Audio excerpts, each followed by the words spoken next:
Fleuron des traditions françaises, le vin repose sur un savoir-faire ancestral qui n'a cependant eu de cesse d'évoluer à travers les siècles. Face à ses illustres concurrents, le vin de Tursan 100% landais s'appuie sur des technologies de pointe que nous vous proposons de découvrir aujourd'hui. C'est à la coopérative des vignerons landais qu'est macéré le vin de Tursan. Plus de 3 millions de bouteilles sont confectionnées chaque année afin de sublimer nos repas et nos fêtes. C'est une coopérative donc, qui regroupe 130 vignerons qui cultivent la vigne et sur lesquels qui amènent la totalité de leurs raisins. Et ensuite, la cave coopérative vinifie l'équivalent de à peu près 500 hectares de vignes. Nos vins sont issus de raisins qui sont cultivés sur des vignes uniquement du département landais. Pour l'appellation Tursan, sur une zone qui va dans un rayon de 15 km autour de Jaune, qui est le centre de l'appellation Tursan. Et pour les vins IGP Land moelleux, ce sont des raisins que l'on récolte sur tout le département des Landes. Tursan, ce sont des vins différents de par leur terroir, puisqu'on a des terroirs uniques, essentiellement basés sur des terroirs de sable fauve et d'argilo-calcaire, et ensuite des cépages également uniques qui sont adaptés à notre climat et à nos terroirs, donc qui permettent d'élaborer des vins qui vont très très bien avec la gastronomie landaise.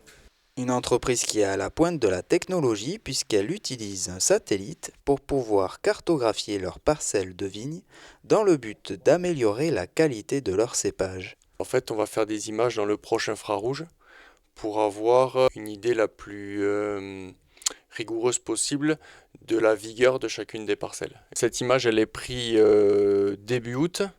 Et donc nous, à partir de la mi-août, on va pouvoir avoir donc ces informations. Et on va pouvoir déjà savoir un petit peu quel type de vinification on va faire avec chacune des parcelles. Donc plutôt du rosé, plutôt du rouge, plutôt des rouges haut de gamme, des rouges entrée de gamme. Donc ça va permettre d'affiner un petit peu le travail. Et moi, au moment des vendanges, je vais pouvoir effectivement, de façon plus précise, pouvoir dire aux viticulteurs, bon, on va vendanger tel jour, à telle date, tel type de parcelle.